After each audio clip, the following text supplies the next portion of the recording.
नमस्कार दोस्तों, target with PS Parihar channel में आपका स्वागत है। आज की इस वीडियो में हम लोग बात करेंगे 69,000 शिक्षक भर्ती की। जब से परिणाम आया है, जब से ऑर्डर आया है, विद्यार्थियों को उत्सुकता है कि अब यह भर्ती जल्दी संपन्न होगी और ऐसी लगातार सूचनाएं मिल रही थी कि पीएनपी तैयारी कर रहा है भर्ती प्रक्रिया को लेकर के। तो दूसरी तरफ इस भर्ती में विवाद भी बढ़ता जा रहा है। बहुत सारे विद्यार्थी जो उत्तर कुंजी अपलोड की गई है उससे असंतुष्ट हैं। विद्यार्थियों का कहना है कि पीएनपी जानबूझकर हमेशा ऐसी गलतियां करता है और पीएनपी की वजह से ही ये भर्ती फंस सकती है, ये भर्ती रुक सकती है।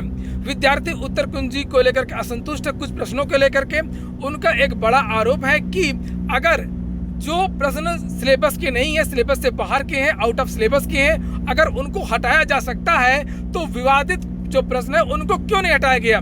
जैसे गरीबी आकलन वाला प्रश्न है और ऐसे बहुत सारे प्रश्न हैं नाथ संप्रदाय इत्यादि के, तो उनको भी हटाया जाना चाहिए।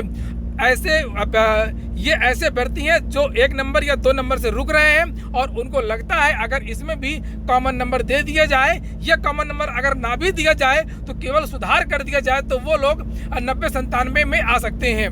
ये देखिए, यही सूचना आज के समाचार पत्रों में भी है और ऐसी जानकारी मिली है कि ये विद्यार्थी मंगलवार या बुधवार को हाईकोर्ट में रिट एक दाखिल कर देंगे इन प्रश्नों को लेकर के। ये देखिए, यहाँ पर लिखा है, प्रश्नों के विवाद में उलझी 69,000 सहायक अध्यापक भर्ती परीक्षा। 2 सवालों के गलत विकल्पों को पीएनपी ने माना सही। विद्यार्थियों का कहना है कि कम से कम 2-3 प्रश्न तो ऐसे जिनको हटा ही देना चाहिए और 2 जो प्रश्न है उनके गलत उत्तर को सही माना है पीएनपी ने। देखिए, यहाँ पर लिखा, परिषदीय प्राथमिक विद्यालयों में 69,000 शिक्षक भर्ती प्रश्नों के विवाद में उलझ गई है। अभ्यर्थियों ने दावा किया है कि लिखित परीक्षा में पूछे गए 2 सवालों के गलत विकल्पों को परीक्षा नियामक प्राधिकारी ने सही मान लिया है। आपत्ति दर्ज कराने का समय बीत चुका है और अभ्यर्थी इस मामले में न्यायालय की शरण में जाने की तैयारी कर रहे हैं। ऐसे में भर्ती पर संकट मंडराता नजर आ रहा है।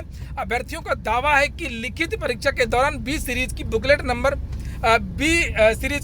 में 74 नंबर का जो प्रश्न है उसके सही विकल्प को पीएनपी ने नहीं माना है। सवाल था कि भारत में गरीबी का आकलन किस आधार पर किया जाता है। पहला विकल्प था परिवार का उपभोग व्यय और पीएनपी ने इसे ही सही माना है, जबकि अभ्यर्थियों का दावा है कि तो जो तीसरा विकल्प था जो एनसीईआरटी की किताब में दिया हुआ है प्रति व्यक्ति व्यय, ये सही होगा। और इसका उत्तर जो है वो एनसीईआरटी की कक्षा 11 की किताब में पृष्ठ संख्या 67 में दिया हुआ है। तो जो चीजें एनसीईआरटी में दी हुई हैं, बहुत सारी पुस्तकों में दी हुई हैं, साफ साफ दिया हुआ है, जिसमें कोई विवाद नहीं है, उनके उत्तर को तो पीएनपी को बदलना ही चाहिए और अगर विवाद ज्यादा है तो उनको हटा देना चाहिए ताकि भर्ती प्रक्रिया में कोई विवाद ना हो और भर्ती जल्दी से पूरी हो जाए। और वैसे अभी भी टाइम है, अगर पीएनपी चाहे तो अभी भी इसमें संशोधन कर सकता है परिणाम के पहले। इसके अलावा यहाँ पर लिखा हुआ है कि इसके अलावा एक और सवाल था 14 नंबर। अब यहाँ पर देखिए लिखा है कि इसमें पूछा गया है, मनोविज्ञान का प्रश्न था, निम्नलिखित में से कौन एक सामाजिक प्रेरक है। इनमें 4 विकल्प थे, आत्मगौरव, प्रेम, भूख और प्यास।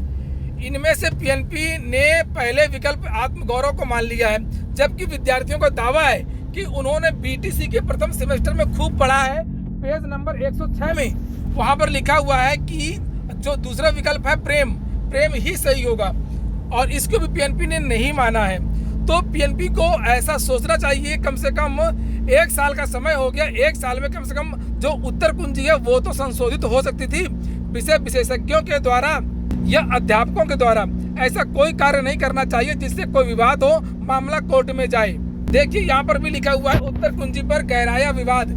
परीक्षा नियामक प्राधिकारी की ओर से जारी बेसिक शिक्षा परिषद में 69,000 सहायक अध्यापक भर्ती परीक्षा की उत्तर कुंजी को लेकर के विवाद बढ़ चुका है। परीक्षा में शामिल हुए अभ्यर्थियों ने आरोप लगाया है कि बी सीरीज की 30, 31 और 33 के उत्तर सही होने के बावजूद भी डिलीट कर दिया गया है और जो डिलीट करने लायक थे उनको रखा गया है। ये लिखा है कि अभ्यर्थियों ने सरकार से एक बार फिर से संशोधित उत्तर कुंजी जारी करने की मांग की। विद्यार्थियों का कहना है कि परिणाम जारी करने के पहले एक बार संशोधित उत्तर कुंजी जरूर जारी की जानी चाहिए। नीचे लिखा है कि 9 मई को सहायक अध्यापक भर्ती परीक्षा 2019 की संशोधित उत्तर कुंजी में ये जो प्रश्न है उनको हटाया गया था और उसकी जगह इन प्रश्नों को हटाया जाना चाहिए। और यहाँ पर लिखा है कि 3 सही प्रश्नों को डिलीट करके प्राधिकारी ने अनावश्यक विवाद को जन्म दिया है और मेधावी अभ्यर्थियों के हितों की अनदेखी की है। अच्छा, अगर पीएनपी कहता है कि ये जो प्रश्न है हिंदी के 3 उनको इसलिए हटाया गया है कि आउट ऑफ सिलेबस थे, ऐसे तो बहुत सारे प्रश्न थे जो आउट ऑफ सिलेबस के आधार पर हटाए जा सकते हैं। तो आखिरकार इसकी भी जांच होनी चाहिए कि इन प्रश्नों को क्यों हटाया गया और जिन प्रश्नों को हटाया जाना चाहिए तो उनको क्यों नहीं हटाया गया। फिलहाल विद्यार्थी कोर्ट ना जाए, मैं उनसे अपील करना चाहता हूँ और इंतजार करें जो दूसरे रास्ते हैं, यानी कि पीएनपी को एक लेटर भेजें, सरकार से आग्रह करें कि जल्दी से जल्दी संशोधित उत्तर कुंजी जारी करें और इसका समाधान करें, तो वो ज़्यादा अच्छा रास्ता होगा। ये हो गया आज का वीडियो अगर आपको अच्छा लगा हो तो जल्दी से लाइक कर दें। पूरा वीडियो सुनने के लिए बहुत बहुत धन्यवाद।